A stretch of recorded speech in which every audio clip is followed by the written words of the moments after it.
Assalamualaikum. Yang berbahagia Ustaz Ismail, rakan-rakan Anadi, selamat datang ke kuliah subuh kita pada minggu ini.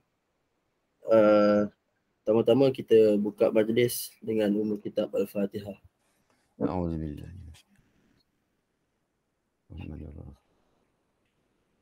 Iyyaka na'budu wa iyyaka wal maghdubi 'alaihim.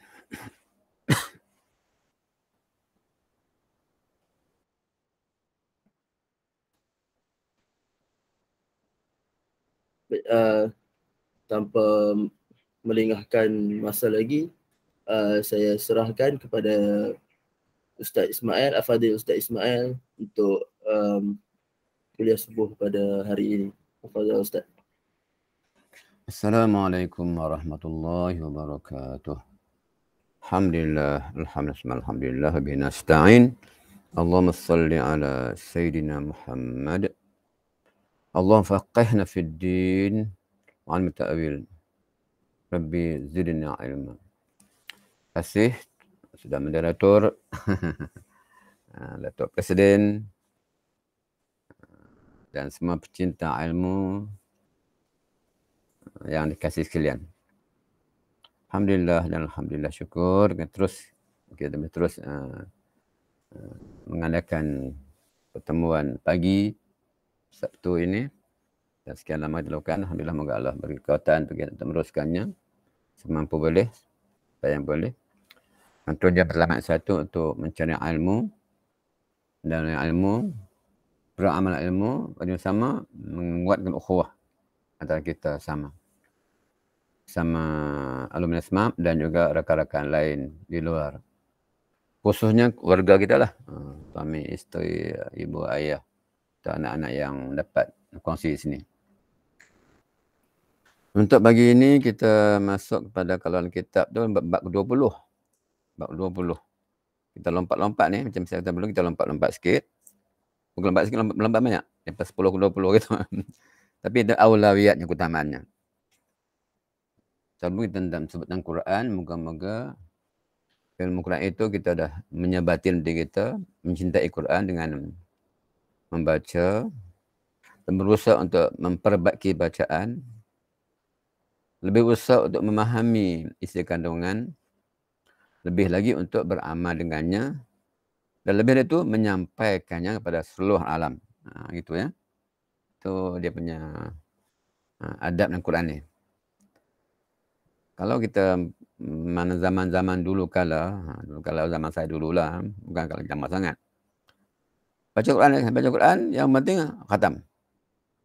Kalau perempuan pula nak akad nikah mesti khatam Quran. Tak khatam tak akad nikah. Itu syarat sah.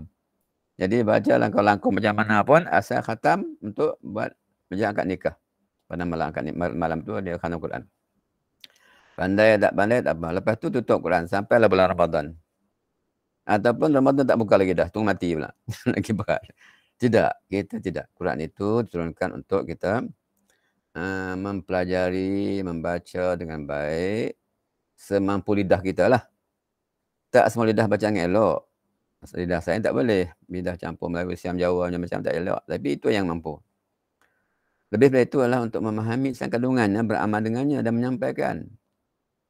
Masa sekarang orang tumpu tentang membaca dengan betul, tajwid, makharat dan Masya Allah baik, tak salahkan.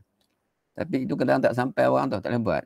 Lidah yang keras, tak sebut huruf Dhad, tak sebut huruf Zai, tak sebut huruf Ra, sebagainya. Tapi amalannya, praktiknya itu boleh buat Insya Allah. Jadi ada yang tak baca Quran dengan baik, tapi amalannya baik. Orang ini baik daripada orang baik baca Quran, tak beramal Quran. Itu Kita nak dua sekali. Saya ulang semula, ada orang baik baca Quran dengan tajwidnya, dengan taranumnya, tapi tidak peduli tentang isi kandungan. Ini saya kurang setuju lah. Yang baiknya adalah mereka yang dia tak pandai baca Quran. Yang Farah Nadia, kita belajar lagi. Semua bukan Farah saya, sama je lah. Tapi kita berusaha untuk memahami, mengamalkan dan menyampaikan isi kandungannya. Tapi kalau dapat dua sekali, Masya Allah. Maknanya, apa ni, membaca dengan baik, betul lagi, memahami isi kandungannya dan menyampaikannya dengan ikhlas insya-Allah taala. Okey. Selamat datang di An sampai masuk tu. Okey, itu sekadar celotehan pertama. Tajuk pagi ini ialah akhlak. Dalam kitab ni ada akhlak lah. Kuliah kita ini, saya tidak menekankan soal definisi soal alamiah nak bincang, tapi tak penting sangat. Sebab kita sebut berkali-kali bahawa kita belajar dan kuliah ini untuk beramal. Nak berdefinisi, nak berani, boleh saja baca kitab, baca buku. Tapi ringkasnya, akhlak ini diperkalah kalimah Arab lah, khuluq kan, ya tahu lah. Dan ditafsirkan sebagai perilaku, perangai, tabiat. Dia tak ada tabiat buruk lah. Tabiatnya baiknya, perangainya baik, perangai buruk, perilaku baik, perilaku yang buruk. Itu gambar manusia. Cuma kita tahu juga akhlak dan moral. Dan sekolah kita ingat kita ada moral kan, subjek moral. Dulu civic. Saya pernah mengajar civic, pernah mengajar moral, pernah mengajar akhlak. 3 subjek ni pernah mengajar. Dulu-dulu kan cikgu malam dulu kita cikgu mengajar semua perkara. Mengajar main malam, mengajar tarawih. Tarawih ke tarawih? Tarawih Tawarih, maaf. Confuse pada. Tarawih tu maksud tarawih. Tawarih. Mengajar kira-kira dulu. Kira-kira tu ilmu hisab lah. Kan matematik apa tak kan? Ilmu kira-kira. Itu dulu. Semua cikgu mengajar semua. Jadi meja tu selungguk buku masuk kelas. Dulu. Sekarang tak. Dan spesialis. Saya mengasai penumpuan ni dalam semak je. Semak mengajar agama aja. Ya Arab aja. Sebelum saya mengajar BM dengan cikgu, dengan Ustazah Muntamah pernah saya mengajar BM, mengajar bahasa agama. Sebelum saya mengajar ilmu alam dan makin-makin lagi. Dan PJ pernah mengajar. Jadi mengajar banyak tempat. Lukisan pernah mengajar. Lukisan saya pernah mengajar. Pelik tak? Nyanyi. Sangat-sangat. Dulu cepat campur warna sekian warna sekian belajar dulu. Dulu tahun dulu. Sekarang tak pandai dah. Tengok tak pandai dah. Dulu. Ini maknanya akhlak ini dia beza daripada moral dan beza daripada civic ini. Bermoral itu dia boleh berubah, akhlak tak ubah di mana-mana pun. Akhlak Muslim di Malaysia, di Kanada, di Turki, di mana-mana sama, tak ubah. Tapi moral berbeza. Ada negara yang masuk rumah buka kasut. Ada negara pakai kasut. Jadi itu pun satu bentuk moral. Saya ingat ketika dulu satu isu Jakim tak ya, yang nak mengganggu, macam nak menangkap orang-orang bercemburuan di jalan bersama tu, ada seorang Melayu, Melayu, perempuan. Dia tak boleh, ini soal peribadi, jangan diganggu. Jangan ganggu. Ni kenal nama dia, UAE. Nama dia. Apa ni, apa dah, Islam ke itulah kot. Apa Zainiah ke zaman. Tak balas nama tu. Dia kata tak boleh dengan soal peribadi, soal kebebasan. Dijawab oleh orang India, serupa nama India. Dia tak boleh, ini soal moral. Moral orang Melayu tak boleh gitu. Ini moral barat. India yang tak pasti Hindu ataupun Kristian, itu jawapannya. Ini moral itu berubah. Yang pakai moral di Amerika, yang moral di Jepun. Yang baik itu kita punya, yang tak baiknya buang. Ini kita ada akhlak. Itulah yang sekadar. Tapi dalam konteks yang lebih mudah difahami, ketika Aisyah radhiyallahu anha ditanya tentang akhlak Rasulullah, Aisyah kata apa? Kana khuluquhu al-Quran. Kana khuluquhu al-Quran. Kana Rasulullah khuluquhu al-Quran. Jadi kita kenal Quran, kita sebab tu kita mula Quran dulu. Kalau saya mulakan subjek dulu kan Quran, dulu dia sendiri. Kita kenal Quran, kita kenal akhlak Rasulullah. Kalau Syekh Qutb menyebutkan supaya Quran bergerak, yataharrak fil ardh. Quran bergerak di bumi. Maksudnya manusia itu yang bergerak itu bergerak dengan Quran. Quran kata wa tamshi fil ardi maraha, dia lakukan. La tamau asadakum, la tamau asadakum fatasad. Nabi dia gunakan gitu. Perjalanannya, pergerakannya, suaranya mengikut Quran. Surah Quran maksudnya itu Nabi. Nak tengok Quran, tengok Nabi cakap. Nabi bergerak, Nabi berkajar, Nabi berkomunikasi, Nabi dan itu ini. Sepatutnya gitulah, patutnya kita ini adalah Quran yang bergerak. Sepatutnya gitu. Sepatutnya gitulah. Cuma kita ni kadang-kadang masjid Quran, di pasar Bible. Di tempat lain pula. Ya tak betul lah. Jadi Quran di mana-mana. Akhlak tu di mana-mana. Itulah yang itu sekadar pengataan. Bukan utama sangat. Tapi sebab kita dah tahu semua dah. Tengok sikit lah. Kalau Quran, tengok sikit apa Quran kata tentang akhlak. A'udzubillahi as-sami'il 'alim minasyaitonir rajim. Nun wal qalami yasturun ma anta bi ni'mati rabbika majnun wa innaka la ajrun ghairu mamnun. Kita ambil yang 4 tu. Wa innaka la ala khuluqin azim. Biasanya ambil ayat 4 je lah. Sengaja saya ambil awal sikit untuk sambungan. Quran tentang qalam. Ingat. Satu nak sebutkan bila Quran dia bila huruf qata'ah. Nun, alif lam mim, qaf, kaf ha ya ain sad. Apa lagi? Selepas itu diikuti dengan tentang Quran. Wal Quran sebagainya ni nun wal qalam. Bukan ma anta bi ni'am rabbika majnun. Nabi dia terus majnun.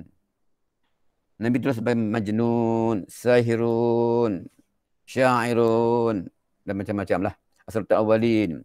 Nabi bukan majnun, bukan gila. Tapi namun Nabi akan dapat jalan besar di akhirat nanti. Tapi tekankan ialah wa innaka la'ala khuluqin azim. Nabi itu punya akhlak, punya yang amat tinggi, yang besar, yang agung. Nak cerita itulah ayat pertama, kedua, tiga itu dimasuk yang keempat tekankan soal wa innaka la'ala khuluqin azim. Nak cerita Nabi itu punya sifat yang agung. Contoh yang alam, masalah alam. Tidak ada yang lain. Tidak ada siapa pun dalam dunia ini atas nama insan yang punya khuluq yang azim. Itu yang kita pegang pertama. Dan ayat yang kita ulang-ulang juga surah Al-Ahzab ni. Laqad kana lakum fi Rasulillah uswatun hasanah. Contoh yang terbaik, uswah yang paling baik ialah Rasulullah SAW. Bagi mereka yang yarjullah min akhir. Itulah. Kalau tidak, yang lain pandangnya. Yang beriman pada Allah yang akhirat ialah Rasulullah uswatun hasanah. Ini semua tahu dah. Saja mengulang-ulang aja hafal belakang ni. Mudah dihafal. Berat untuk diamal. Ngapai mudah je lah. Yang hafiz berapa ribu, puluh ribu di Malaysia ni, masya-Allah. Dan beramal Quran ni satu yang berat. Masa saya bukan orang Iran dulu. Iran yang tak Syiah, yang Syiah lah, tapi bukan Syiahnya kita ambil. Dia kata berapa ramai orang menghafal Quran tapi tidak boleh soal kemungkaran. Tak boleh soal dakwah. Tapi mereka hanya menghafal di mulut, tak sampai ke kerongkong pun. Betul juga kan? Lepas tu orang kampung kita tak hafal Quran. Ini tak baik tu. Tak baik. Tak baik tu Quran kata tu. Cuma dia tak kata Quran, tak baca Quran. Tapi sekarang hafal Quran hujah-hujah, tapi yang tak baik dia buat. Ni bukan nak kata tau. Dah kata dah tu. Ni bahasa kampung. Ni bukan nak kata lah. Dah kata dah lah tu. Itulah di Al-Quran. Hadis pula. An Abi Hurairah radhiyallahu anhu qala Rasulullah sallallahu innama ba'istu liutammima shal akhlaq. Sebab lain makan akhlak.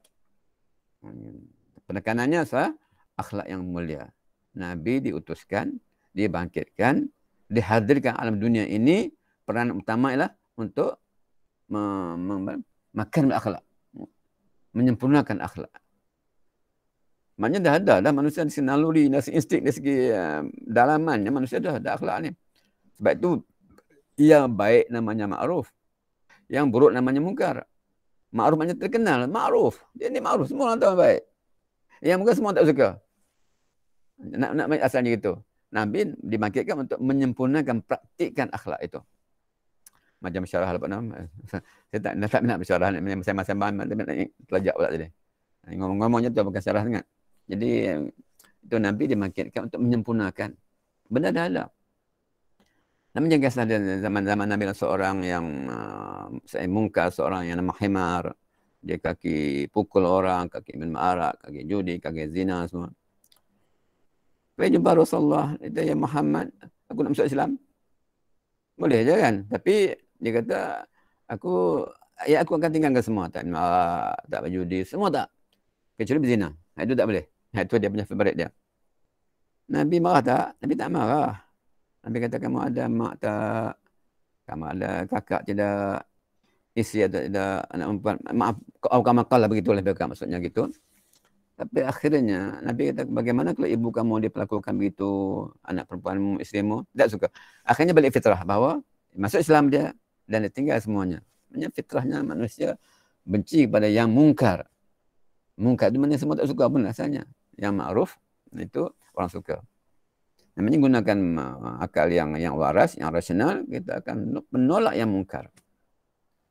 Soal perjudian. Walaupun itu budaya orang-orang Cina tinggal dulu. Tapi hakikatnya mereka tak suka. Dia tak suka pun. Dia tak suka begini. Perompak sendiri, tanya dia nak mewarisi ke perompak? Perompak pada anak-anak. Tak tahulah kalau perompak yang memang profesional. Perompak 40 penyamun. Tapi hakikatnya dia tak suka anaknya perompak. Berapa ramai penyanyi, pelakon, anaknya hafiz. Dan hantar kuliah agama. Berapa ramai pula ulama-ulama hantar anak ke yang tidak gitu. Dia rasa dia, aku ni mau agama rendah-rendah bagi yang bina lepas. Hingga tinggal agama. Anak, ni bukan di Malaysia ada. Anak mufti, penyanyi, pelakon yang hebat. Malaysia ada, tapi dah baiklah. Okay, dia Masya Allah. Jadi maknanya itu. Jadi, nak cerita sini bahawa naluri manusia itu hakikat nak kebaikan. Tidak yang tak baik. Okey, ringkas sekali lagi. Saya suka bincang tapi nak tambah juga. Saya sebut 4 perkara begini insya-Allah. Sendi akhlak itu 4 perkara. Sendinya 4 itu al-hikmah, syaja'ah, keberanian, musaqaf melapang dada dan sifat adil. Adil lah, bukan kadang-kadang parti politik pula. Tapi tak apalah, kita faham adil lah tu ya. Yang sensitif apapun. Ini kita belajar. Kadang saya tak takut nak sebut-sebut ni. Kadang orang sensitif. Ni dia dah. Ini maksudnya bukan parti. Maksudnya sifat adil. Adalah tu. Al-adalah. Kita cuba tengok salah satu. InsyaAllah. Hikmah. Apa hikmah? Al-hikmah itu adalah suatu. Ni tidak mesti tepat. Carilah kita rujukan. Sekadar untuk pendedahan umum. Hikmah satu keadaan jiwa yang dengannya dapat dikemukakan perkara yang benar. Dengan menyisihkan mana-mana yang salah dalam segala urusan. Ini hadapi segala ikhtiar. Hikmah. Malah hikmah itu dalam setengah sebut, hikmah itu dipanggil bijaksana dalam setengah tu. Bijaksana. Tapi orang pandai bahasa bijak sini. Saya cuma bijak sini tu. Bijaksana itu maksudnya kebijaksanaan itu, ke hikmah itu melangkaui yang depannya, yang jauh sangat sampai ke akhirat. Namanya perhitungan dia, amalan dia buat pada akhirat. Setengah menyebut gitu. Hikmah itu adalah satu bijaksana. Bijaksana itu dia menghitung amalannya bukan untuk dunia, tapi untuk akhirat. Beramal bukan dunia, untuk sampai akhirat. Buat baik bukan Tuhan ni untuk selamanya. Begitu. Wallahu a'lam. Jadi itu hikmah. Al-hikmah dhalmin. Aina wajada akhadha. Benda yang baik itu, apa saja baik, perangai ke apa saja baik itu, Islam punya. Tercampak Jepun, ambillah balik. Tercampak di UK, ambil je balik. Campak di Kanada, ambil balik. Campak di Moskow, ambil balik. Campak di mana-mana, ambil. Ini bukan, dia tidak. Kita punya, ambil balik. Bukan rampas orang punya, kita punya. Kita tak dia kekal, biarlah dia amalkan benda yang baik. Ini kita dalam konteks sekarang ni, hidayah Allah punya. Allah memberi hidayah pada hambanya. Tapi ilmu, pendidikan, kebudayaan kita ajar. Maksudnya orang tidak terima Islam itu hak dia Allah Taala. Tapi cara hidup yang mulia, hidup yang selamat itu kita kena ajar. Jadi kita kalau orang bukan non-Muslim, bukan ajar masuk Islam. Yalah Islam alhamdulillah, tapi ajak memahami Islam, memahami agama itu baik. Itu saya sendiri kalau saya jangan sebab jauh semua bukan sebab geng-geng maktab lebih kurang je ceritanya. Jadi macam saya rapat dengan Cikgu Kunar Raja ni. Dia rapat dengan dia. Banyak projek yang saya bagi dengan dia. Termasuk soal BIG. Satu Cikgu Manogaran. Orang panggil Makno. Mana Manogaran? Makno. Dia ni puasa kuat. Dia orang akan bahas kita Allah alam. Dia puasa. Itu cara dia lah macam puasa. Jadi dia banyak memahami Islam. Jadi dia faham Islam cukup baik. Dia faham Islam cukup baik. Masalahnya yang Islam tak faham Islam. Itu berat. Orang bukan Islam, dia faham Islam cukup baik. Dia hormati kita. Kita hormati dia. Itu yang hidup bermasyarakat. Hidup dalam satu negara itu. Yang baik. Fahamkan umat tentang Islam. Cara hidup Islam itu sendiri.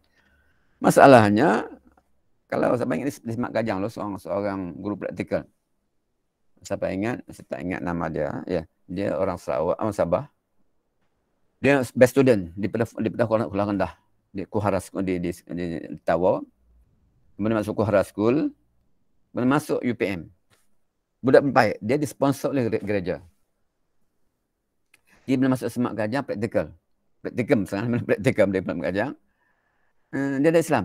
Dia jumpa saya. Dia kata apa? Ustaz, nama dia Nur Mutmainnah. Saya ingat. Nama Muslim Islam dia Nur Mutmainnah. Dia jumpa saya, Ustaz. Saya masuk Islam ni bukan kerana tengok cikgu Islam tau.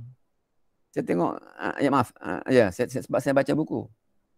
Saya belajar agama daripada buku, daripada kitab, daripada Quran, daripada hadis yang saya baca. Itu saya masuk Islam. Cikgu tipu banyak saya. Cikgu saya tak betul banyak. Akhlak tak betul. Padri lagi baik. Sister lagi baik. Ya kan? Tapi saya tinggal Kristen ni bukan saya benci pada Kristen. Bukan benci pada padri. Dia orang baik. Tapi agama tak betul. Ini Nur Mutmainnah. Cuma saya ingat sempat tak? Sempat Ustaz. Sempat Mutmainnah tu sempat. Ya, Mutmainnah. Kemudian dia kahwin dengan orang Jordan kot. Ya. Lepas tu dia jumpa saya, Ustaz. Macam mana saya ni tak boleh semayang. Siapa? Tak boleh wuduk. Duduk tak dekat. Sebab apa? Wuduk, suami dia peluk dia. Saya kata kalau gitu awak nak ikut mazhab dia lah. Dia ikut Syafi'i, mesti batal. Dia ikut mazhab lain tak batal. Dia tak semayang, dia tak wuduk lah. Oh dia tahu, okey, alhamdulillah, terima kasih. Itulah Mutmainnah.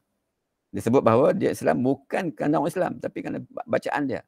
Kerana ilmu dia pelajari daripada buku-buku kita. Dia tinggal Kristian bukan kerana perintah betul, tapi ajaran tak betul. Itu. Dan bukan dia seorang, semua dah ada orang kata itu juga kan. Di antaranya yang terbaru dia lah yang saya dengar. Okey, balik ada hikmah. Hikmah tu kita punya. Jadi belajarlah hikmah. Daripada mana-mana sumber yang berhikmah juga. Berguru yang berhikmah. Kita tengok yang kedua, keberanian, syaja'ah ni. Ini kalau nak huraikan satu semester satu tajuk tu, tapi kita untuk ringkas-ringkas ya. Keberanian ini adalah suatu keadaan jiwa yang merupakan sifat kemarahan, ghadab. Ghadab ni penting tau, yang tak ghadab. Marah ni penting. Walaupun Nabi kata la taghdab. Dia kali Nabi kata jangan marah. Tapi ghadab kismat ada dua. Ghadab mahmudah, ghadab mazmumah. Dia ada juga. Ghadab mahmudah itu ghadab atas hukum syar'i. Tapi ghadab mazmumah tu ghadab ghair syar'i, tak syar'i, tak syarak. Marah kerana Allah Taala mulia. Marah kerana nafsu yang jahat itu yang dipanggil mazmumah, tercela. Panjang sangat kan sekali lagi. Jadi tetapi kemarahan yang dituntun dengan akal fikiran yang terus maju atau menghalangnya. Kemudian untuk yang waras maksudnya marah yang syar'i. Marah yang Allah perintah marah. Ada benda yang kita kena marah, ada benda yang kita kena maafkan. Tengok tempat. Sebab apa? Bentuk apa tak orang? Benda kena marah untuk orang ni, orang tak nak marah. Katakanlah bentuk Nabi SAW. Dalam seorang Badawi masuk ke masjid. Sahabat marah. Nabi tak marah. Sebab orang Badawi. Tapi kalau saya nak orang marah, kena marah. Itu. Jadi tak semua orang lah. Tak semua orang gitu. Tengok orangnya. Orang ni Allah, orang kampung, mari daripada kampung. Mana tahu tandas mana. Pakai tandas pusing kat kampung dulu. Tahu tandas pusing. Datuk tahu tandas pusing. Tandas pusing ni tengok tak ada orang duduk. Lepas lah. Pusing kiri kanan tak ada. Okey. Dia tak tandas pusing nama dia. Itu zaman-zaman dulu. Tapi kalau orang bandar yang canggih semua mengatakan ini tak boleh gitu. Tengoklah. Kita ngajar nama, kita ngajar tak semua orang sama. Orang ni budayanya lain, dia punya status ekonominya lain yang sama.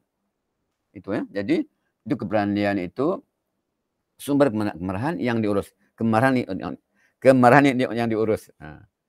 Kalau orang tak pernah marah ni kena betulkan juga. Kena masuk kolej, ambil diploma kemarahan.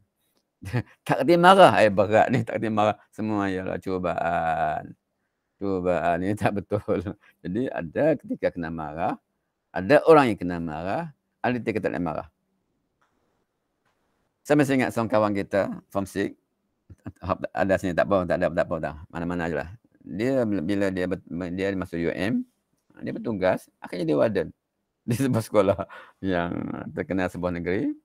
Dia beritahu saya, Ustaz, murid saya nakal macam saya. Saya di mana ni sebab Ustaz dia bayar saya. Boleh saya tiba murid saya, macam Ustaz tiba saya. Saya kata, kamu bukan saya dan murid kamu bukan kamu. Itu jawapan saya. Kamu bukan saya. Murid kamu bukan kamu. Fikirkan. Dia jawab betul. Nyambat. Dia tak kena. Sebab dia bukan macam murid dia penyabar. Saya tahu dia. Dan saya pula bukan macam dia. Zaman berubah. Hanya ikut itu. Ini bijaksana. Berani dan berpendapat. Sayyidina Umar, ketika nak hijrah ke Madinah, dia kata apa? Siapa nak jadi dengan anak dia yatim piatu, isteri janda, tunggu di sini. Aku nak pergi Madinah besok. Itu berani Sayyidina Umar. Tapi bila sampai di Madinah, Nabi suruh dia balik ke Mekah berunding dengan orang Quraisy. Dia nak tak? Dia tak nak. Dia kata Sayyidina Utsman lebih layak. Maknanya dia tak semua tempat. Tang ni dia berani. Ini tak boleh. Mana ke Madinah, okey. Siapa nak, kalau bahasa kasar nak mampu lah. Mampu tunggu di sini. Ini mampu ni bahasa Melayu tau. Kalau mati bahasa Arab, mata emu tu mati. Yang bahasa Melayu betul mampus. Itu kasar sikit punyanya. Tapi itulah kita yang sebutlah di sini je untuk kita saja. Untuk kita saja. Tapi yang Kedah biasa mampus ni, dia tanda sayang. Oh lah, lama tak jumpa mampus dah. Itu hormat. dia sayang kawan dia. Oh lama tak jumpa mampus dah. Maknanya dia sayang kawan dia. Nyanyi ikut itu orang Kedah saja. Nyanyi buat ke Selangor. Maka okey ikut. Maka. Jadi begitu kan. Jadi ada tempatnya. Okey. Balik. Seterusnya. Ringkas sikit lagi Allah. Masa lajunya. Belapang dada. Lapang dada satu yang berat. Kalau orang fanatik, orang ta'asub payah nak belapang dada. Terutama sama politik. Jual sekah apa dengar? Untuk akhir ini, tengok dalam YouTuber kita banyak. Ustaz kita yang balik beberapa negara ni, cuba ikuti. Saya suka berbeza pandangan, pendapat fiqh. Tapi saya bimbang kalau orang yang tidak berlapang dada. Akhirnya dia bermusuh. Kena bijaksana lah. Terutama orang lama-lama. Soal fiqh. Contoh soal wuduk ada kan. Ayalah Imam Syafi'i sahaja yang sentuh laki perempuan batal. Yang lain tak batal. Hujah-hujahnya macam-macam. Dibawa perintah pada umum, tu dia bergaduh lah kampung-kampung, suami isteri, anak beranak bergaduh lah. Jadi benda-benda begitu, orang awam kita ini, kita ikut istihad, mujtahid yang sudah berlalu, Imam Syafi'i misalnya. Kalau nak bincang, tertutup betul. Bukan salah, tak salah. Teruskan, insya-Allah baik. Cuma kita lah pula berlapang dada. Cuma nak mengajar berlapang dada itu masalah. Orang dah pekat dah nak payah nak ubah. Ikuti kan ustaz kita yang bincang soal soal Wahabi, tak Wahabi, berbagai-bagai. Pagi ni masa sempat dengan satu ceramah, muka subuh pagi dia sempat tentang Wahabi, tentang Syiah. Ya, saya okey aja. Dia tahu di mana nak berbeza, mana tak boleh berbeza, mana kita maaf, mana kita perlu runding. Tapi orang yang statik ini, dia payah tanya mah. Ini itu. Tapi orang game muda dia kata apa? Hum rijal manhum rijal, hum rijal manhum rijal. Dia jangan aku menyantan juga. Tapi kalimah bukan untuk semua. Saya tak boleh kata saya dengan Imam Syafi'i hum rijal manhum rijal. Siapa saya kata dengan Syafi'i? Saya dengan Datuk boleh lah kot lebih kurang. Dia tak aku menyantan. Tapi kalau dengan orang alim tak boleh. Sama-sama kita okeylah. Jadi jangan kata dia kata Imam Syafi'i itu rijal, aku rijal juga. Apalah kita dengan Imam Syafi'i? Siapa kita? Man nahnu, man ana. Ini maafkan saya kalau siapa yang lain dengar, kita okeylah kan kalau yang luar dengar. Bersama saya berlapang dada, tapi saya kata ada tempatnya. Ada tempat ni melapang dada ini. Kita lapang dada insya-Allah, tapi ya ada Sayyidina Umar kan ada yang masalah lah dalam perbezaan pandangan. Nabi putuskan dia ikut. Itu penting ya. Okey, ini boleh bincang panjang tapi kita teruskan dulu. Yang keempat, keadilan. Adalah. Arabnya adalah lah. Keadilan saya tertulis gitu tingkat. Suatu kekuatan dalaman jiwa. Dalam jiwa yang menuju ke arah yang sesuai dengan hikmah. Balik tadi. Adil itu ada hikmahnya. Hikmah dan adil. Ada kalanya dibiarkan, ada kalanya dihalang. Ini untuk keadaan bagaimana soal prinsip atau soal furu'. Ini penting juga. Dan jadi masalah fiqh ada gaduh soal furu'. Prinsip tinggal. Soal furu' bergaduh sampai tak sembahyang. Ini furu' benda-benda syabang. Contohlah pergi ke perlis, orang tak baca bismillah. Allahu Akbar. Alhamdulillahirrahmanirrahim. Di Mekah tak boleh ikut aja. Boleh tak ikut? Maafkan saja. Maafkan saja. Di negeri lain boleh baca Yasin petang Jumaat. Di perlis, Luar ni kata boleh, dalam tak kata ni dilarang.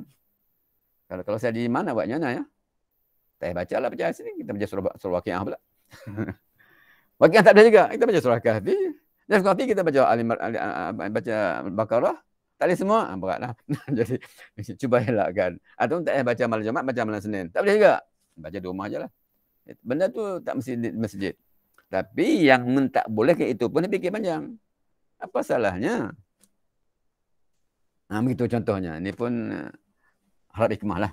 Ada kalanya begitu. Maknanya hikmah keadaan itu, adil itu wadhu syai' fi makanih, kan?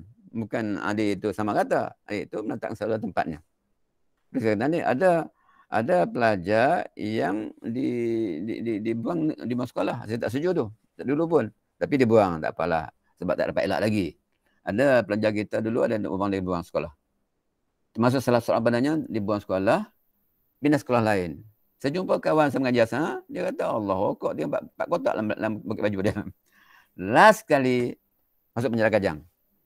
Ada yang tak tahu kot, saya tak tahu nama lah. Masuk Kajang, dia kena kes cuba bunuh isteri. Dia orang baik, betul baik. Dia sangat baik. Semua kenal sangat, semua kenal. Dia tinggal dia form 2 je kot. Saya jumpa di penjara Kajang. Saya ni masuk penjara, yang jumpa juga. Ada sekali tu masuk penjara, Ustaz. Siapa ni? Buat tak tahu je lah. Ustaz. Saya buat tak tahu lagi. Ustaz mana tu? Oh, banyak baru masuk penjara. Dengan pengalaman pendek lagi. Bantuan awal. Yang menjaga mengambil ada murid kita pada. Itu soalnya tu aja. Tapi dah keluar lah. Dia cuba bunuh tapi tak mati. Kemudian dia penjara 9 tahun kot. Okey, nak cerita situ bahawa dok tempatnya. Tak semua orang dihukum sama. Okey, itu 4 perkara. Saya masuk sikit lagi tentang dia punya kesimpulannya. Allah. Jam kita ni cepat ke jam saya ni? Okey. Kita tengok ayat surah apa ni? Al-Hujurat. Innamal mu'minun ladzina amanu billahi wa rasulihi summa lam yartabu. Nak pegang tu. Summa lam yartabu wa jahadu bi amwalihim wa anfusihim fi sabilillah. Wa ulaika hum shadiqun. Itu surah Al-Hujurat. Kita ambil kesimpulan untuk 4 perkara tadi. Keimanan kepada Allah dan Rasul tanpa ragu-ragu. Satu bila disiplin seorang hikmah. Disiplin keadilan. Disiplin kekuatan. Disiplin pada yang tadi. Dia buat tajuk sendi pada akhlak tadi. Akhlak itu di antaranya lam yartabu. Tidak ragu-ragu. Tidak ilaha ula tidak. Masuk gigi ni aku sama hang lah. Macam tak boleh. Kita istiqamah dalam soal prinsip, soal cabang kita maaf-maaf. Kita bertolongan benda yang tak sama maafkan. Yang sama kita bertolongan, yang tak sama kita maafkan, gitulah. Soal prinsip yang tegas. Soal prinsip yang tegas. Soal cabang kita maafkan. Itu aman kita ni. Aman kita sebab kita maafkan soal cabang. Soal cabang.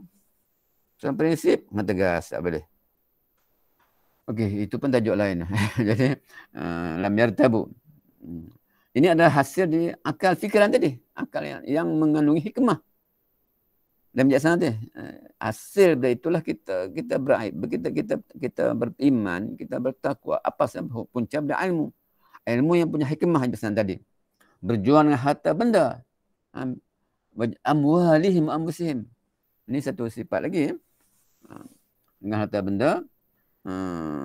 Dengan bersifat pemurah yang ditunjukkan untuk mengalahkan kehendak syahwat tadi. Nafsu kita tak nak gitu.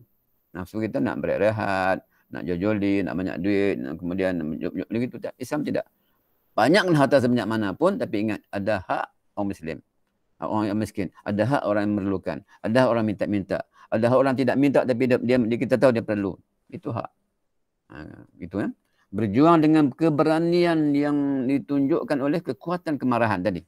Yang syariat. Kemarahan syariat. Berjuang dengan segala kekuatan, kemarahan yang terurus, mengikut syariat. Akal dan kejujuran serta bersikap sederhana dalam semua perkara.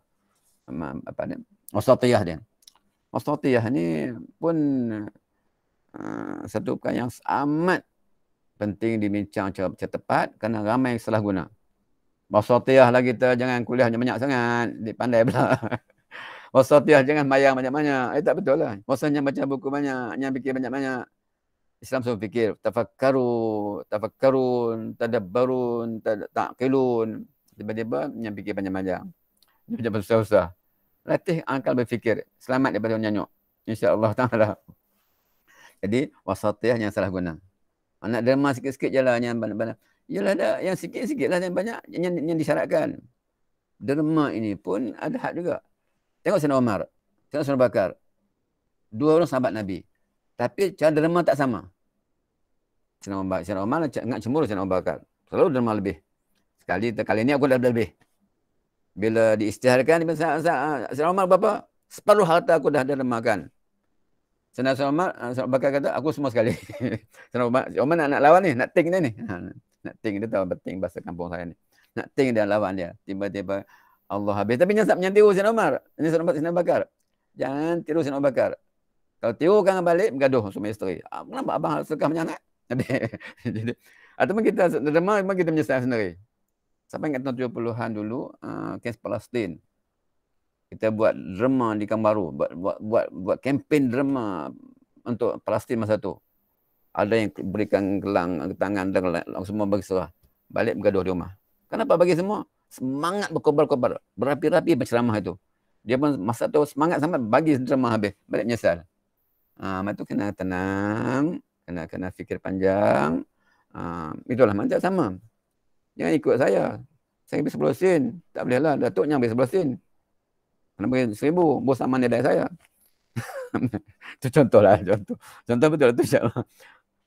Satu nilai banyak sikit. Yang kedua nilai ikhlas. Satu lebih lagi tinggi nilainya. Jadi macam mana pun, itulah kena ada hikmah itu. Okey, itu sikit daripada surah Hujurat 19 ini. Berjuang dengan keberanian yang tunjukkan yang kuat kemarahan menurut syariat. Jangan lupa. Akal dan kejujuran serta bersikap sederhana dalam segala perkara. Sikit lagi, satu lagi insyaAllah. Ayat ni, ayat surah Al-Fatih yang kita hafal semua ni. Muhammadur Rasulullah walladzina amanu asyidda'ul kufar ruhama' bainahum. Next kat tu aja. Asyidda'ul kufar ruhama' bainahum. Tekan itu saja. Sebagai petunjuk bijak meletakkan di mana perlu kekerasan dan di mana perlu pada kasih sayang. Yang main keras, marah, manjang. Cikgu masuk kelas meletak aja. Macam dah cikgu ni.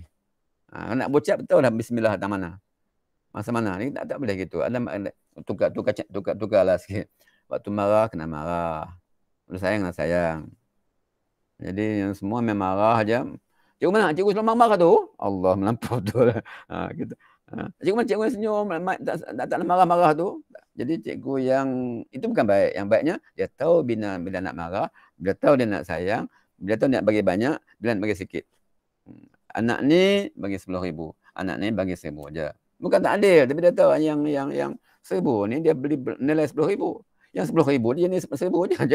Jadi nilai itu kena fahami. Ini psikologi belajar kot. Ya? Jadi semua itu kena fikir. Jangan sentiasa keras. Bukan semua tempat. Jadi lembut pun bukan semua tempat. Kena nilai. Ini macam panjang ni. Kena basuh seminar ni. Sekadar. Ini basuh ringkan. Tidaklah dinamakan bijaksana jika kerasan digunakan dalam semua tempat. Tegas betul ni. Tegas. Keras apa panggil? Keras pada istilahnya. Tak boleh lagi tu. Ada ketika kena lembut. Sayyidina Umar itu tegas. Tapi sekali baca surah Taha nangis dia. Itu. Ada orang lemah lembut tapi depan dengan musuh tak boleh. Kena kira semua itu. Sebenarnya tajuk bagus ni kita bincang bentuk seminar, bentuk wacana, bentuk lebih luas. Inilah pentingnya pemikiran yang waras. Ni emosi jangan emosional. Jangan emosional. Tenang fikir. Kalau kita nak bertindak minta sabar apa? Sabar untuk bertindak. Kadang kita geram nak tulis satu marah, tulis dalam Facebook, lepas geram. Lepas misal. Tulis, simpan dulu. Baca lagi, simpan lagi. Malam Allah tak betul lah nasib tak hantar. Kan tu kan. Saya menulis juga. Tapi sekarang saya kurang sikit. Tapi saya bukan setiap tulisan saya bukan sekali saya baca. InsyaAllah. Saya peram dulu. peram dah. Persimpan dulu. Takut terguris siapa-siapa. takut tak kena sebab. Tapi kena juga. Tapi paling kurang kita berusaha. Jangan asal geram lepas aja. Dengar berita lepas aja, tak boleh. Kadang-kadang salah sangat. Macam baru ni kes taubat Masyitah. Taubat apa tadi? Nur Sitah kan? Saya pada mula terkejut juga. Tapi kita tanya doktor kita daripada Jakim, terkawan dengan Jais, tanya semua, oh bagus, baik insya-Allah. Saya kata baik. Boleh salah. Maknanya kau nak dah. Dia kata orang kenapa tobat-tobat nak zihar ni? Sejil pula ni. Lepas tu tobat peringkat ijazah pula. Ni buat sejil dia belum melampau lah tu. Maknanya tidak gitu. Ada hikmah dia buat gitu. Sebab dah melampau, dah ikut. Dah cukup. Dia kena dia tobat, stop. Yang mungkin lagi. Yang mungkin kalau dia tak betul. Dia dah tobat. Dan doakan baik. Dan Jais sama dah ada pemantauan. Masya Allah. Maknanya benda-benda gitu. Dan sebanyak-banyak lagi. Saya ikuti juga sebanyak di YouTube. Banyak lagi atau ada lagi orang yang seperti itu. Cuba mengikut agak banyak tapi tak terbuka sangat. Soal akidah utamanya. Banyak. Dan sangat berbahaya kepada umat yang separuh masa yang apa berburu di padang datar dapat rusa belang kaki. Ini masalah itu tak sepatutnya rusa kaki 4 kaki belang ni bukan rusa. Ini ngaji tak matang. Tidak namakan bijaksana jika kerana dalam semua tempat. Begitu juga sebaliknya. Berlembut semua tempat tak kena juga. Pentingnya pemikiran yang waras agar tidak tersalah letak satu perkara pada tempat yang tidak sepatutnya. Cukuplah kita dulu untuk kali ini kita bincang apa yang boleh kita bincang. Kita cantik betul lah. Terima kasih banyak Pandai betul. Assalamualaikum. Batuklah. Terima kasih silakan untuk bincang. Waalaikumsalam. Terima kasih Ustaz untuk pengisian. Jadi saya buka kepada para pendengar lah untuk jika ada sebarang soalan nak ditanyakan kepada Ustaz.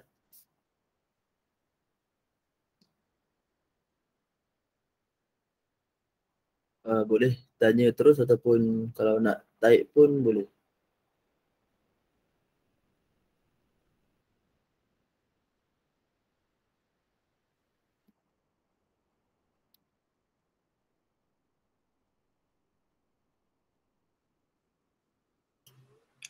Assalamualaikum moderator.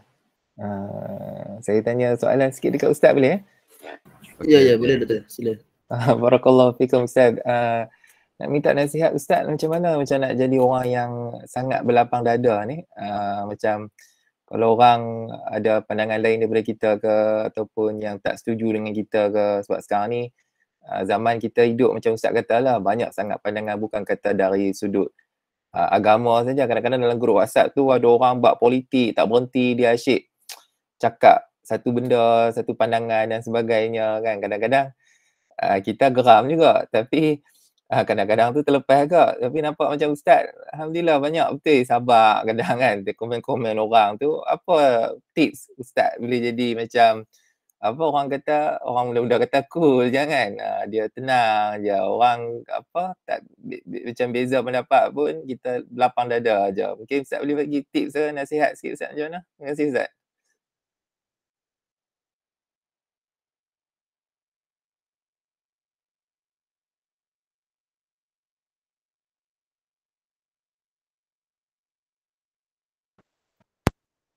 Just mute phone. On mic Ustaz, mikrofon Ustaz okey, shock sendiri. Terima kasih. Orang yang layak menjawab isu macam ni, Dr. Rohaya, Dr. Cikgu Syimah dan ramai lagi. Padahal ibadah tu, insya-Allah bakar psikologi belakang insya-Allah. Cuma saya ambil dulu yang pertama-tama sekali, kita tidak boleh merasa kita sebab cukup. Sebab kita sebab kekurangan dan sikit kelebihan. Orang lain mungkin banyak kelebihan, sikit kekurangan. Letakkan dulu. Aku tak sebenar. Tak banyak tak tahu. Mungkin lebih tahu. Alhamdulillah Imam Syafi'i mazhab 4 pun ra'yi sahih, pendapat aku betul. Pendapat lain tak betul. Mungkin juga dia betul, aku salah. Jadi ada pinjaman itu. Duduk ego sendiri, duduk rasa pandai sendiri, itu yang paling hati orang. Itu yang pertama. Yang kedua, tengok sejarah sendirilah. Sejarah. Sayyidina Umar, Abu Bakar contoh, paling dekat, paling mudah. Sayyidina Abu Bakar banyak kes dia bertembung. Kes masa perang Badar, bukan? macam apa nak buat kepada tawanan ni. Berbeza pendapat. Tapi akhirnya Nabi putuskan sebut terima. Ikut Sayyidina Abu Bakar. Akhirnya Allah jawab yang sama Sayyidina Umar. Sayyidina Umar pun tak ego pun, terima saja. Banyak kes itu. Yang para sahabat sendiri. Yang pertama sebelum tadi, diri sendiri. Yang kedua para sahabat. Yang ketiganya, kita nak ada amalan sendirilah. Amalan-amalan ni yang kerohanian. Kita ni fizikalnya hebat. Joginya kuat. Makan pun hebat juga. Tapi rohani jangan boleh makan. Bila roh ni kurang makan, kita ada sifat ananiah tu banyak sangat. Ananiah yang kena buang. Siapa ananiah yang paling utama di dunia ni? Iblis. Iblis ni Allah laknat sebab satu kalimah aja. Atau dua kalimah. Satu ayat. Ana khairun minhu. Itu aja. Ana khairun minhu. Itu kalimah itu dia. Ada dalam kita. Aku lebih baik dia. Pendapatku. Tak boleh gitulah. Namanya pendapat kita itu mungkin baik, mungkin tak baik, mungkin betul-betul. Yang terakhir sekali, mana satu yang kita nak tegas dari awal tadi? Kalau soal prinsip, kena tegas macam mana pun. Cuma kaedah tegas tu ada hikmah pula. Nak tegas tapi hikmah. Dia betul-betul nak hukum orang ni. Ambil contoh lah, contoh. Contoh kita ni tak suka, orang tak tahu apa kita buat. Itu masalah juga. Contoh apa? Contoh. Siapa undang-undang sini? Yang jawab, tanya aja. Siapa tahu perkara 121/1A? Siapa? Nasa ada? Siapa tahu perkara 121/1A? Undang-undang. Undang-undang ini Perlembagaan Persekutuan dipindah di Parlimen tahun 1898. Siapa pindah? Cukup pun tak cukup lah. Yang buatnya orang tak tahu. Mungkin semua tak tahu ni orang undang. Orang maafkan saya. Yang buat 3 orang saja. Anwar Ibrahim, Profesor Ahmad Ibrahim dan Syekh Azmi. Syekh Azim Ahmad bekas Mufti Pulau Pinang. Dan 3 orang bincang undang-undang diubah hingga beri kuasa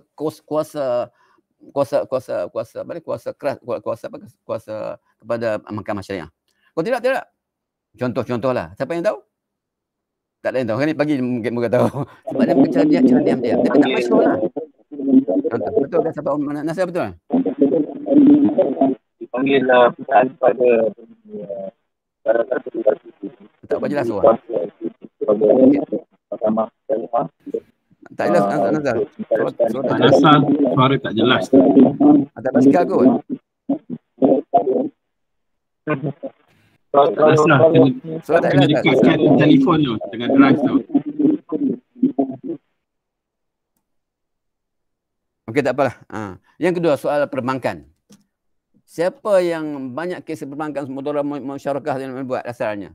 Sampai jadi bank Islam. Tak ramai yang tahu. Termasuk juga di antara Syekh Azmi Ahmad ni, seorang yang keluar Baghdad, dia Muslim Baghdad yang meninggal bulan 3 tahun 08. Gitu Tak apa dah, contoh.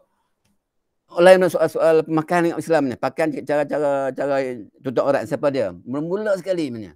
Cuma saya datang sebut tak dimasyhurkan, tak siapa. Tapi ada orang nak mencanangkan aku akhirnya itu menjadi masalah. Jadi kita tak semua perkara kita nak bereskan, uruskan betul terbuka semua orang.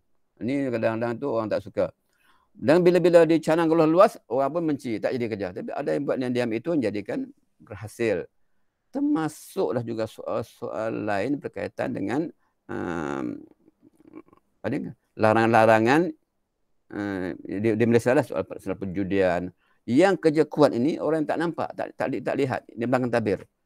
Yang depan orang nampak tak apa-apa. Jadi sebenarnya itu kita lihat juga bahawa tak semua kerja punya masalah mesti ditonjolkan atau di-highlightkan. Jadi benda-benda gitu juga perlu diambil kira. Saya pulang kepada pakar-pakar belum jawab. Mungkin psikologi lebih tepat kot. Masih mana ni moderator? Itu pandangan awal aja. Terima kasih Ustaz. Ada satu lagi soalan di ruangan komen. Nak mohon pandangan untuk menyikapi sekutua yang tidak mampu mengurus kemarahan hingga ganggu prestasi ahli pasukan. Dia tak lihat soalan.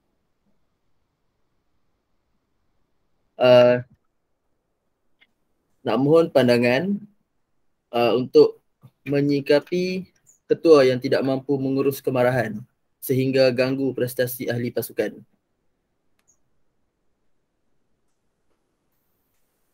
Okey.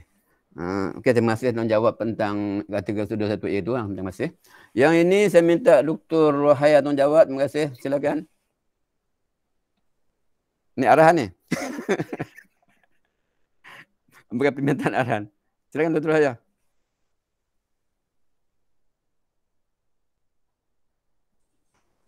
Silakan, tafadhali. Aduh, pagi-pagi dah kena seru ya Ustaz.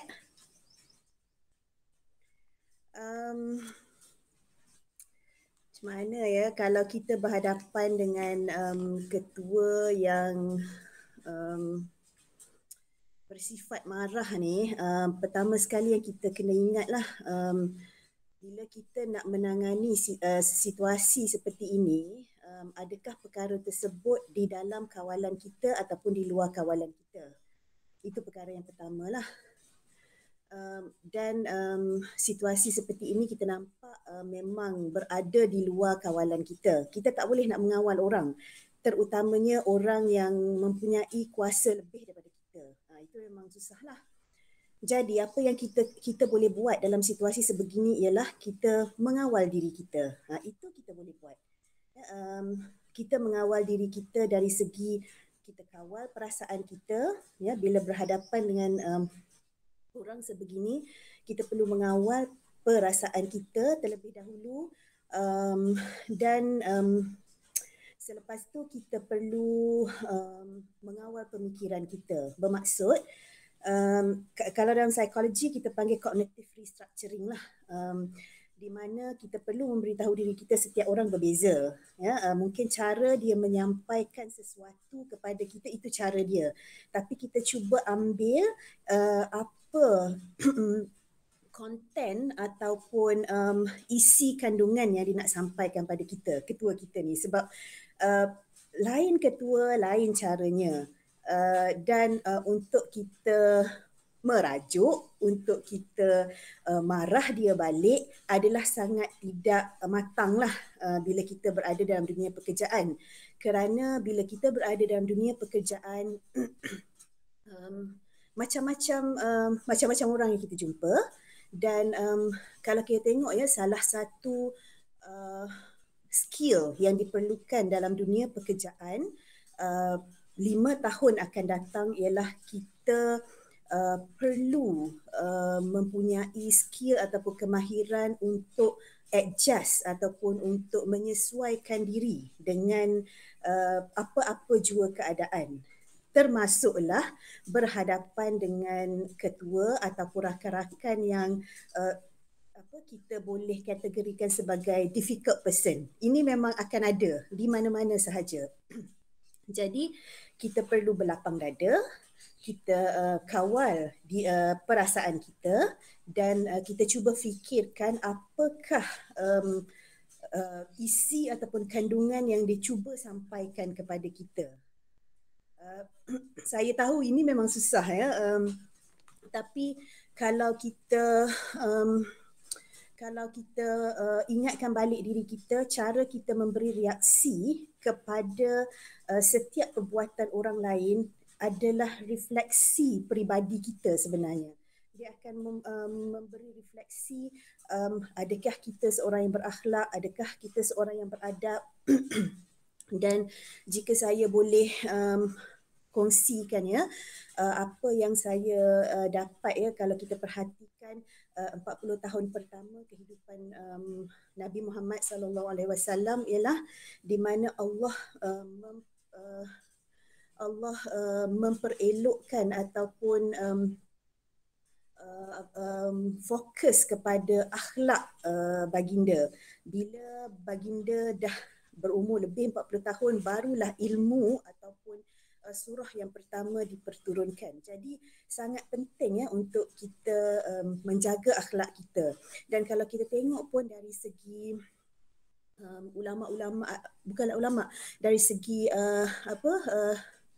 scholar-scholar ataupun ilmuwan-ilmuwan yang terdahulu, contohnya Ibnu Al-Qayyim ya, beliau bukan sahaja pakar dalam bidang falsafah, dalam bidang undang-undang, dalam bidang hadis, dalam bidang tafsir, tetapi beliau juga pakar dalam bidang akhlak, suluk ataupun mannerism.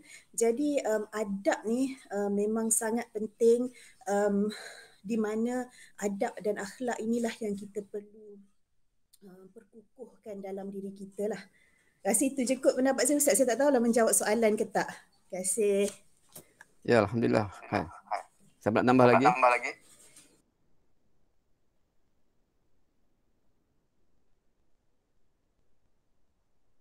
Ramai pegawai undang-undang tolong jawab. Terima kasih. Okey, saya setuju sangat, Alhamdulillah. Terima kasih, syukran. Selain daripada itu mungkin dah ulang ataupun bagaimana, kita nak kena kenal betul-betul pribadi ketua kita tu. Siapa dia sebenarnya? Sejarah dia, perwatakan dia, saksiah dia. Itu lebih mudah untuk mengurus. Kalau kita tak kenal, susahlah kita kenal. Dia ni harimau ke, kejang ke, kancil ke. Kalau harimau, kita uruskan cara harimau. Macam mana jaga juga soal ni. Kalau orang tak panas, api sedang marak, jangan cuakkan minyak. Itu penting juga, kaedah itu. Jadi, penunjukkan itu apa alatnya. Sampai air condition ke, sampai air semburan ke, bagaimana, kena uruskan juga. Kalau dalam konteks Islam pula, dalam konteks kerohanian, ada doa-doanya lah. Jadi, doa saja tidak mencukupi, tapi dia sampai asas pada kerohanian, kena doa. Dan dikatakan, Sayyidina Umar radhiyallahu sangat marah pada adik dia. Akhirnya, bila di antara penyebab dia sejuk, penyebab dia tunduk, penyebab dia akur dengan kelemahan dia dan kebenaran adik dia baca surah Taha. Taha ma'anzalna la yakul surah Taha ayat 1-5. Itu di antara juga untuk ketua, untuk suami, untuk isteri, untuk anak-anak, untuk murid-murid, untuk siapa-siapa saja. Ya Allah, berkat aku baca ayat ini, lembutkan hati bos aku ini. Doa lagi, Allahumma layyin li qalbahu kama layyanta idul hadid. Ya Allah, lembut hatinya untuk kebaikan. Sebenarnya akan melembutkan besi untuk Nabi Daud. Itu doa-doa yang dia amalkan ulama dulu. Tapi yang doa saja. Doa sambil doa curah minyak tak boleh. Jadi dengan usaha betul lahiriahnya, betul fizikalnya, betul ininya, tapi doa nak juga. Jadi sikap kita sendiri pentinglah, betul kata Dr. Siradari, sikap dia sendiri, kita sendiri itu bagaimana. Supaya dilihat kita ini bukan musuhnya. Dan kita jangan musuh. Sekali lagi macam kita tidak siapa musuh kita. Semua kawan kita atau non-Muslim sekalipun, mereka mad'u kita. Yang perlu kita didik, yang perlu tarbiyah. Kalau kita nampak musuh, payahlah. Ini musuh aku, ini musuh aku, ini musuh politik, musuh fiqh, ini musuh akidah, ini musuh jiran. Habis. Jadi, kita anggap mereka sebagai mad'u kita. Orang yang kita nak didik. Jadi, insya-Allah lebih selamat. Dan yang ambil ke, ini masalah. Kami masalah. Mungkin tak sehari ni, besok. Mungkin lusa. Langsung sang kawan. Jadi, bentuk sang kawan dia, yang dia sayang kawan dia. Tapi kawan dia lara. Tak semayang, tak semua. Yang posisi semua tak. Yang negeri tu bias. Apa dia buat? Akhirnya dia main golf. Main golf ni. Yalah dia pun orang kaya lah main golf. Kenapa main golf? Boleh dia nak kenal seorang. Nak kenal seorang tu kena main golf. Macam-macam bukanlah nak minang tu juga. Nak cari dia nak kira ni. Akhirnya satu ketika dia boleh ziarah sama orang kenal mak ni. Dia kenal orang ni kenal. Isteri tak bertudung. Dan tak puasa. Dan macam-macam taklah. Akhirnya bila rapat itu, dia guna anak dia kecil ni mendakwah makcik tu. Dia kata, adik tak panas ke tudung ni? Adik kata, api nangka lebih panas, lagi panas. Adik kata, orang tak marah, lepak kata marah kan. Akhirnya orang jadi manusia yang baik.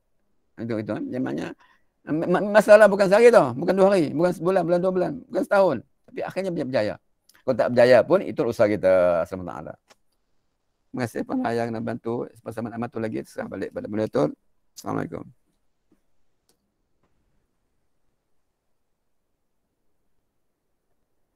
Ada satu soalan luar topik sikit Ustaz.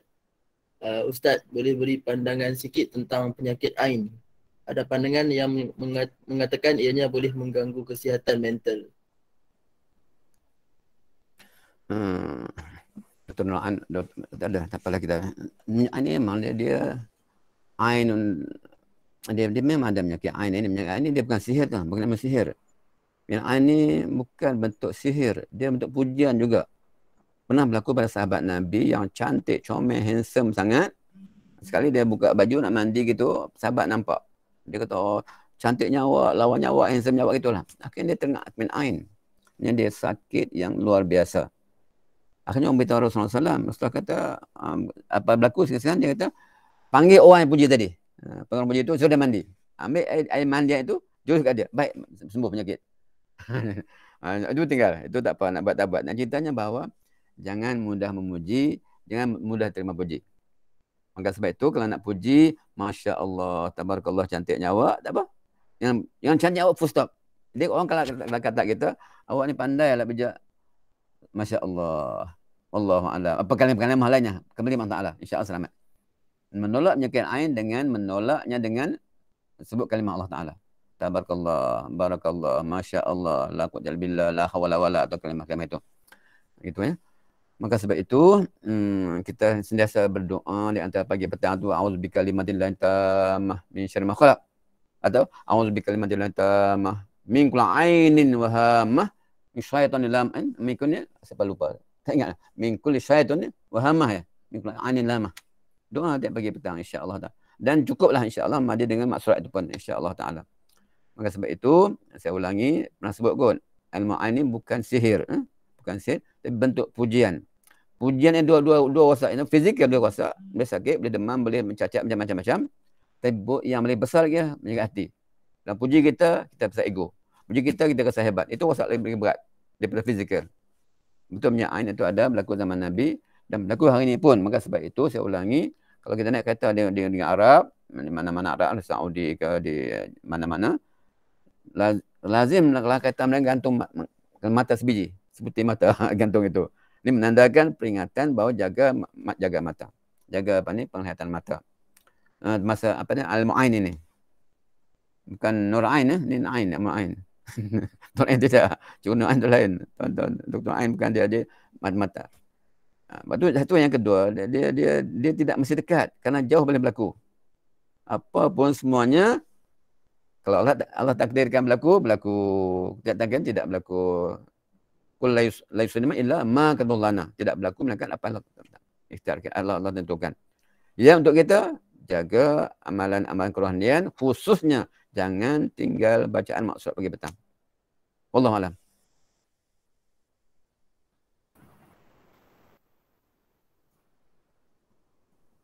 Atau ada lain?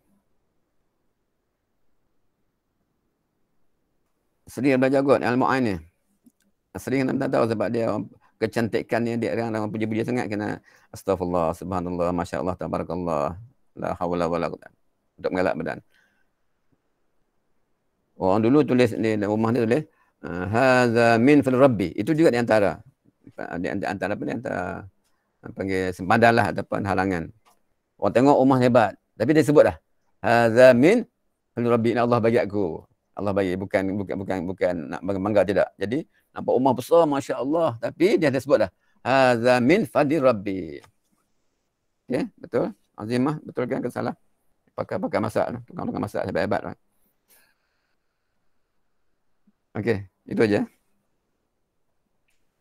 Assalamualaikum. Boleh tanya? Sila. Okey. Bismillahirrahmanirrahim. Saya nak minta pandangan dari Ustaz lah. Ada kaitan dengan soalan yang tadi tu, yang Seri tanya tadi tu. Yang Seri tanya tadi tu, kalau kita berdepan dengan ketua yang bersikap macam tadilah. Saya nak, macam sekarang kan ramai dalam kalangan kita yang jadi majikan, pemimpin, pentadbir kan. So, dari sudut kita lah, macam mana kita nak jadikan panduan. Contohlah, saya tak pastilah sejauh mana, tapi selalu dicakapkan tuan-tuan dibayar gaji. Tuan-tuan dibayar gaji, nanti gaji tak berkat dan macam itulah lebih kurang ayat dia. Sebab jadinya kalau kata kita sebagai pemimpin, sejauh mana ataupun apakah panduan kita supaya kita tidak melampaui batas. sebab kadang-kadang macam sekarang saya guru biasa je lah. Kadang-kadang kita rasakan terlalu banyak arahan, terlalu banyak tugas yang diberikan. Kadang-kadang rasa macam ni dah melebihi daripada tugas kita sebenarnya. Memang kita boleh ikhlas, kita boleh buat kerja, tapi satu hari nanti kalau kata kita jadi pentadbir lah. Sebab saya pernah lah ada pentadbir, kata macam saya cikgu, pengetua kan, ada pengetua dia, cikgu yang ni cikgu tak payah buat, yang ni cikgu kalau cikgu rasa tak perlu, tak payah buat, biasa jawab. Itu contoh. Macam ada tu, apa arahan semua cikgu kena buat, semua pertandingan kena masuk. Kadang cikgu duduk kat sekolah tu sampai malam kat sekolah sebab nak masuk pertandingan, contohlah. Jadi sebab macam kalau katalah kita ni pentadbir, apa guideline supaya kita ni tidak menganiaya orang bawahan hanya sebab hanya sebab dia dibayar gaji. So kita boleh bagi sebarang arahan, sebarang tugasan. Sebab pernah dulu ada dengar saya tak pastilah hadis ke apa, tapi dia kata bayar sebelum kering peluhnya. Bayarlah dia sebelum kering peluhnya. So kalau kadang kita panggil orang datang rumah, buat kerja renovation ke apa kan, kadang ada orang tak siap, jangan bayar. Selagi tak siap saya tak nak bayar. Ataupun saya bayar separuh, siap baru bayar. Contohlah. Pada saya kadang-kadang memanglah dia dah siap kerja baru kita bayar, tapi dia pun nak makan juga. Kadang-kadang bukan orang senang pun. Just macam bila kita membayar ataupun kita sebagai majikan atau kita sebagai pentadbir, apa guideline supaya kita ni tidak melampaui dan tidak menganiaya orang di bawah kita. Sebab tengok ramai yang dah jadi yalah kan, dalam kalangan kita ni ramai yang dah jadi timbalan pengarah dan sebagainya lah. Minta maaf panjang sikit. Okay. Salam banyak menunjukkan soal kaunseling ni, pakar-pakar.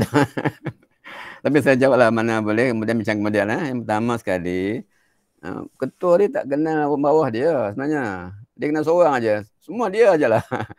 Dia tu mudah pula suruh apa buat belakang, itu masalahnya. Yalah kita buat ikhlas tak masalah, saya suka buat kerja yang saya buat je. Tapi begini tau, sebab tu perlu berta'aruf. Kita dalam rukun-rukun usul ta'aruf kenal. Jadi pengetua atau siapa-siapa saja, pengarah kenal orang bawah betul. Kepakaran dia, kebolehan dia, kelemahan dia kena minta tahu. Jadi orang yang dilemah untuk dibina supaya lebih pakar, lebih baik, lebih cerdas. Orang yang kuat memberi bantu orang lain untuk lebih kuat. Begitu mana begitu. Jadi dia kena seorang ini pandai dia seorang je lah. Jadi tak boleh. Sebab itu saya cadangkan jabatan apa kena ada usrah gitu. Bentuk usrah lah, bentuk halaqah gitu supaya lebih kenal kawan lagi dekat. Yang kedua ni cuma tak buat macam ni. Kalau sekolah kamu boleh. Saya pernah mengajar di Kulim. Setahun setengah di Lunas. Saya boleh pergi rumah murid-murid saya. Mengajar PJ tak boleh, tidak tak boleh pergi. Jadi kalau kenal semua lagi mudah kita kenal orang. Maka sebab ada pertemuan bulanan begitu. Bukan mas pertemuan ni bicara cakap seorang. Ketua cakap seorang tak betul. Buat pertemuan, ketua cakap seorang dia. Bila makan grup VIP saja. Masalah juga. Tak dapat pergaulan. Jadi kena ada pertemuan, ada pergaulan, perbincangan, begitu. Jadi itu yang tidak formal. Kalau formal dia mesyuarat tak adalah. Boleh dia kenal siapa murid, siapa orang bawah dia. Orang bawah dia kenal siapa bos dia. Itu dia akan bagi masalah yang baiklah. InsyaAllah ta'ala. Soal kefahaman ilmu pun juga soalan bayar gaji. Kena peluh, orang tak peluh tak bayar gaji ya kan. Jadi itu mana zahir lah. Ini kena peluh maknanya kan janjinya siap. Kena peluh lah.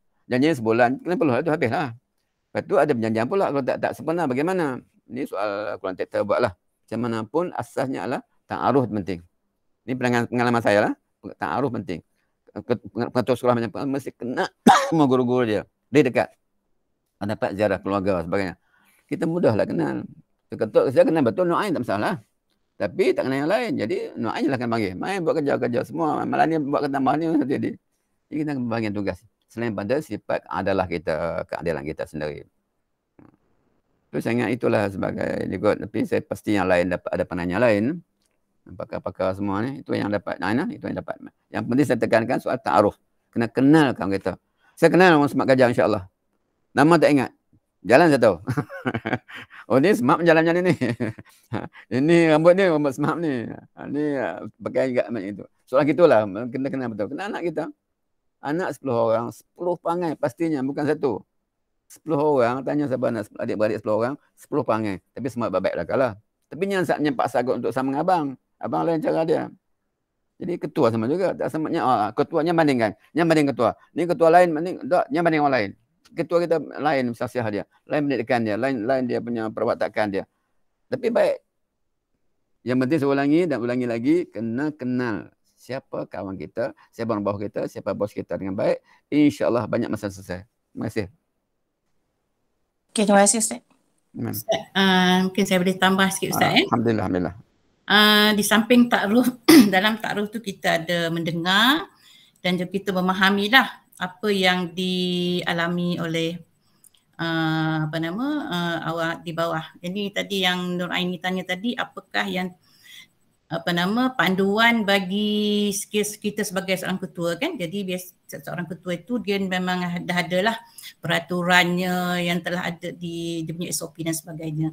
So sikap yang baik ialah menjadi pendengar yang baik dan juga empati. Kadang dalam kaunseling pun kita memahami apa orang-orang bawahan kita. Sebab itulah kita kena kenal. Ustaz kata tadi kita buat taruh dan kita kenal betul-betul orang-orang di bawahan kita. Dan satu lagi Ustaz kata tadi yang kita belajar tentang akhlak tadi, bersikap adil lah kan ya.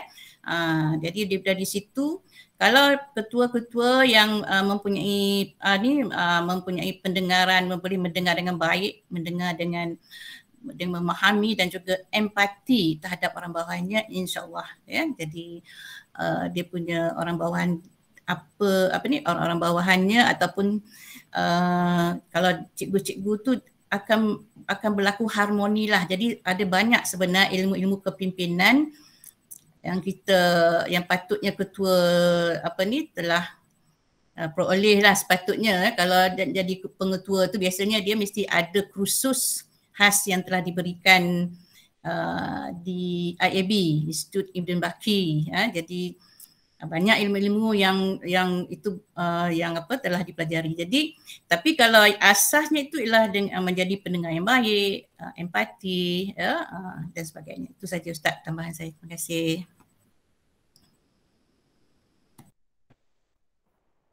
Alhamdulillah baik.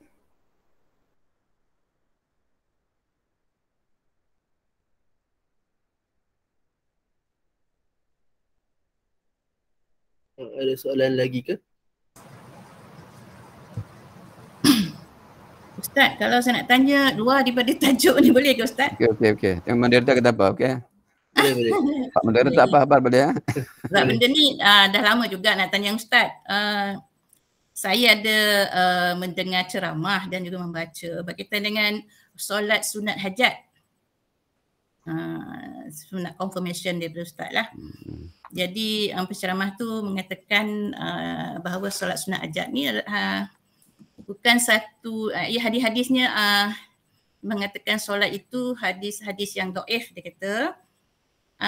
Dan sebenarnya kalau saya tengok dari dulu amalan kita kan Ustaz kan, selalu kalau kita ada nak peperiksaan PMR ke SPM ke kan, kita selalu buat solat sunat hajat secara beramai-ramai. Kita panggil ibu bapa dan ibu bapa datang untuk sama-sama lah kan ya Ustaz yeah. Dan kalau pergi ke masjid pun sama selalunya kan, masa saya duduk kajian tu saya tu pergi ke masjid hijau dekat Bangi tu. Jadi kalau 10 malam terakhir tu memang dia punya amalannya dengan solat sunat tasbih, solat sunat tahajud, taubat, kemudian hajat dan witir. Selalu macam itulah dia punya susunannya. Dan jadi dalam 10 malam terakhir tu memang dilaksanakan begitu. Dan dah jadi amalan lah Ustaz ya. Amalan. Tapi cuma saya bila saya membaca dan juga mendengar Ustaz ni bagi ceramah, dia kata tidak perlu buat solat sunat hajat sebab kita boleh je memasukkan hajat kita tu dalam solat-solat sunat yang lain. Contohnya dalam sunat-sunat tahajud dan sebagainya. So ingin pandangan Ustaz lah ke ini sebab saya bila dah dengar tu saya rasa nak buat ke tak nak buat solat sunat hajat ni. Cuma dia kata satu je, dia kata kalau kita betul-betul berhajat terhadap sesuatu, boleh buat. Dia kata macam tu. Okey, itu saja Ustaz. Terima kasih. Itu yang saya sangat bimbang. Saya banyak sangat YouTube, banyak sangat ceramah-ceramah umum. Boleh dengar bila-bila. Boleh satu masa pasang 3 komputer boleh dengar. boleh dengar. Cuma kita kena punya asas yang kuat lah kalau dengar semua tu. Sebab takut terkeliru dan mengelirukan. Takut dolu menyesatkan pula. Benda tu betul tapi tak kena cara. Benda tu betul tak kena tempat. Benda tu betul tak kena orangnya. Gitu kan. Asasnya yang wajib 5 kali je sembahyang ni. Zuhur, asar, maghrib, isya itu yang maktubah. Selain yang sunat itu pelbagai. Ada sunat mutlak namanya. Tak nama pun mutlak. Dan mutlak itu sunat boleh hajat. Sunat duha yang Ustaz sini kata nak istikharah itu pun. Apa nama tak penting. Buat duha nama duha. Tapi dalam itu boleh kita hajat. Tak masalah apa. Sunat hajat badan kitab-kitab yang tu saya kata tadi, jangan kata kamu jantan aku jantan. Tak layak ke kita. Hum rijal wa rijal itu sahabat-sahabat dia fuqaha Bani Mustahid kata sama-sama dia. Kita nak sama juga. Saya satu buku muka lebih kurang 800 muka surat. Namanya Qutul Qulub. Saya baca kitab ni. Masih original, tidak terjemah lagi. Dia dalam muka 400 tentang soal hajat dia. Ada hajat malam Jumaat, hajat malam Sabtu, hajat malam Senin berbeza. Itu pun kafiat beza pengalaman ulama dulu. Yang pentingnya semayang itu ada rukunnya. Rukun tu jangan tinggal. Buang rukun tu habis. Kecuali sembahyang jenazah lah. Tak rokok, pergi rokok belakang. Itu aja. Lain semua rukun sama. Jadi lebihnya itu selain pada 5 waktu sembahyang sunat. Atau nama solat hajat ke, nama duha ke, nama tengah malam, terserah. Jadi ambillah mana-mana waktu solat hajat atau jelasnya ud'u ni astajib lakum. Minta kaedah minta tu bagaimana? Dalam solat ke, dalam sujud ke, bagaimana terserah. Yang penting kalau solat, kena cukup rukunnya. Jangan tak wudu. Jangan tak menghadap kiblat. Yang cukup rukun itu, rukuk sujud semua yang sempurna. InsyaAllah ta'ala. Jadi, kalau nak perincikan, adalah kitab-kitabnya. Tapi di antara kitab yang baik dibaca, bahasa ajat ni, Qutul Qulub, oleh saya lupa nama pengarang dia, lebih kurang 800 muka surat. Banyak perkara-perkara sunat yang tak jumpa dalam kitab lain pun ada. Atau kitab-kitab lain kecil-kecil pada kitab Furu' Masail pun sebut banyak perkara begitu. Jadi, kawan-kawan kita yang baru ni kadang dia benda tu betul, cuma mungkin ulasan tak habis macam gitu. Terima kasih. Terima kasih juga. Okey, terima kasih Ustaz. Sama.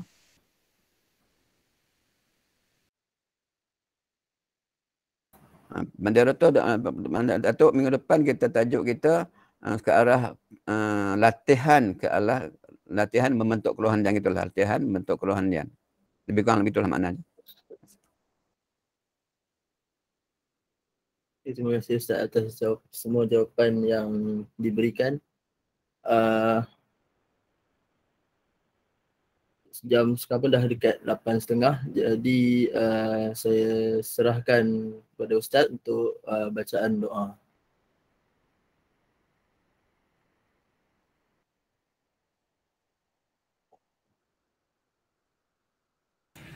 Ustaz, mikrofon Ustaz. Berubah. Astaghfirullahaladzim. Al-Fatihah. A'udzubillah. Bismillahirrahmanirrahim. Alhamdulillahil alamin. Ar-Rahmanir-Rahim. Maliki yaumiddin. Iyyaka na'budu wa iyyaka nasta'in. Shiratal ladzina an'amta 'alaihim ghairil maghdubi 'alaihim waladdallin. Amin. Bismillahirrahmanirrahim. Bismillahirrahmanirrahim. Bismillahirrahmanirrahim. Bismillahirrahmanirrahim. Bismillahirrahmanirrahim. Min syarri ma alim. Allahumma alif baina qulubina aslih zata bainana wahdina bis-salam wa najjina min adh-dhulumati an-nur wa jannibna al-fawahish ma minha ma batan. Allahumma ij'al sakinah fi qulubina wal muhabbah fi nufusina wal ibtisamah fi wujuhina was sa'adah fi buyutina waj'al dhikraka la yufariquna. Allahumma inna na'udzubika min al-baras wal junun wal juzam fil aqam. Allahumma fa'alna al-bala wal waba' min ar-rahimin.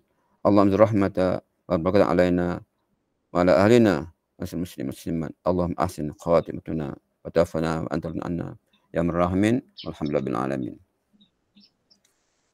Amin amin ya rabbal alamin. Jadi sebelum kita tamatkan kuliah subuh kita pagi ni, suka untuk saya ingatkan lagi sekali, esok kita ada sesi kuliah subuh hari Ahad dengan bersama Ustaz Ahmad Husni, sambungan tafsir Ibnu Kathir untuk juzuk Ammah. Masa yang sama 7 hingga 8 pagi.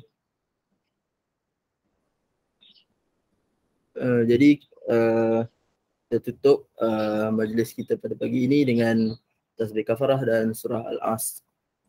Subhanakallahumma hamdika asyhadu an la ilaha illa anta astaghfiruka wa atubu ilaik. Subhanallah. Jumpa lagi insya-Allah. Ustaz. Terima kasih semua senior-senior Anadi, guru-guru dan para pendengar. InsyaAllah kita bertemu lagi di masa akan datang. Assalamualaikum warahmatullahi wabarakatuh. Assalamualaikum. Terima kasih. Terima kasih Ustaz. Terima kasih Anadi. Terima kasih moderator. Yang ada alhamdulillah. Terima kasih semua. Afan. Jumpa lagi insya-Allah. Assalamualaikum. Waalaikumsalam warahmatullahi wabarakatuh.